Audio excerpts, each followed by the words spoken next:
આ બધાને ખબર છે કે રાજકોટનો લોકમેળો આખા સૌરાષ્ટ્ર માટે ખૂબ જ મહત્વનું લોકમેળો જણાય છે. આપણી જન્માષ્ટમીના દિવસોમાં આપણે જે લોકમેળાનું આયોજન કરીએ છીએ, આ મેળાની તમામ તૈયારીઓ જે છે, આ સમયાંતરે જે જુદા જુદા તબક્કાની કામગીરી કરવાની હોય, આ કામગીરી ચાલી રહી છે.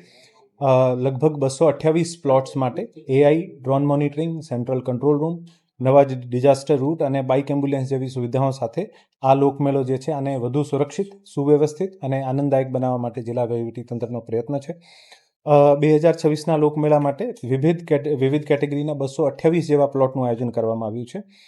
જિલ્લા વહીવટીતંત્ર દ્વારા 5 જુલાઈ 2026થી 22 જુલાઈ 2026 દરમિયાન આ લોકમેળાનું નામકરણ, જે આપણી વર્ષો જૂની પરંપરા છે, આ નામકરણ કરવા માટે જુદી જુદી ઇન્વિટેશન માંગવામાં આવ્યા છે. આમાં આની કટ ઓફ ડેટ 22 જુલાઈ સુધી 4365 એન્ટ્રીઓ આપણને મળી છે.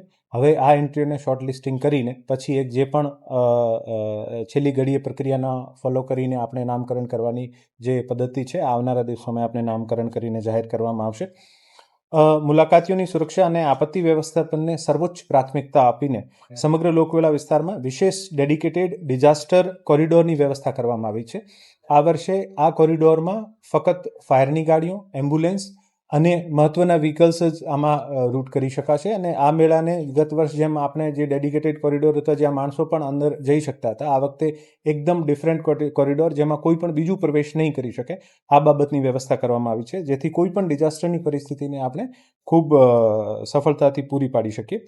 સાથે સાથે 2 નવા ડિઝાસ્ટર રૂટ પણ બનાવવાની અત્યારે કામગીરી ચાલુ છે, જેથી આ વર્ષે આપણને 3 નવા ડિઝાસ્ટર રૂટ મળશે, જેથી કોઈ પણ અકસ્માતની સ્થિતિમાં આપણે આને ખૂબ સારી રીતે ક્રાઉડને મોબિલાઇઝેશન થઈને કોઈ પણ પેશન્ટ હોય અને સિક હોય આને પણ વ્યવસ્થિત રૂપે સારવાર માટે લઈ જઈ શકીએ છીએ.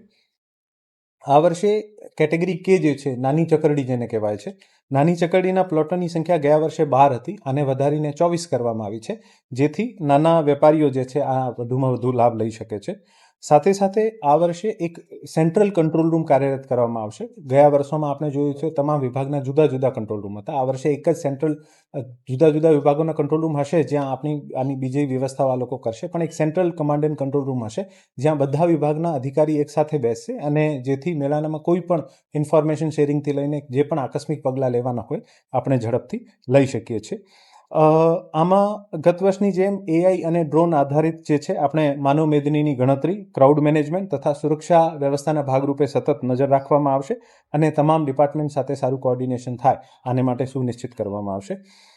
મુલાકાતીઓની આરોગ્ય સુરક્ષાને ધ્યાનમાં રાખીને મેળામાં ઘણી બધી ક્રાઉડ હોય છે, જેથી જે પણ પેશન્ટ હોય અને ઝડપથી મોબિલાઇઝ કરવા માટે આ વર્ષે બાઇક એમ્બ્યુલન્સની પણ વ્યવસ્થા કરવામાં આવી છે, જેથી આને તાત્કાલિક સારવાર આપી શકાય.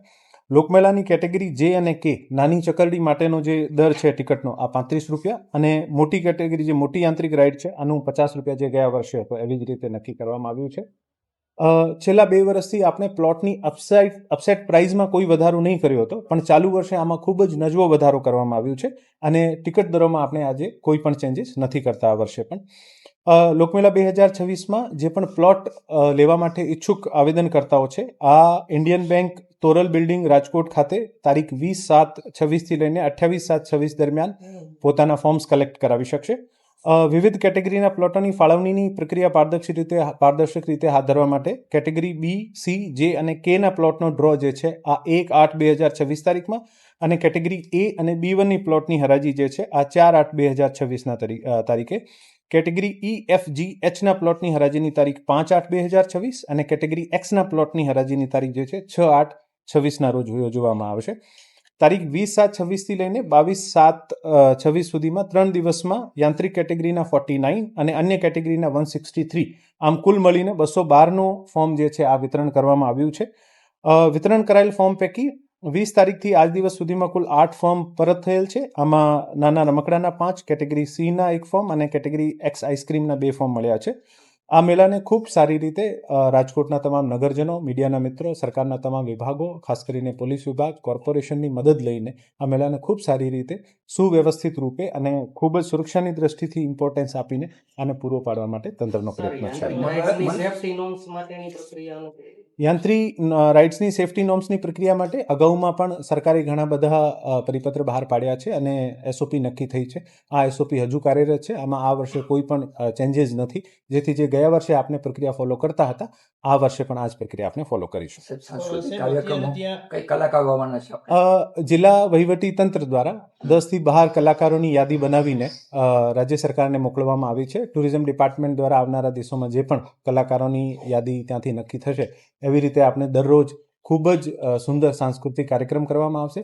સાથે સાથે ઇન્ડિયન નેવીનો મુંબઈ વેસ્ટર્ન કમાન્ડમાંથી એક નેવી બેન્ડ પણ આવશે, જે અથવા તો મેળાના ફર્સ્ટ દિવસે, નહીં તો પછી 5 તારીખે જે આ લોકોની અનુકૂળતા છે આ બેમાંથી કોઈ એક દિવસે જે છે આ નેવી બેન્ડનો પણ ખૂબ શાનદાર પ્રદર્શન થશે.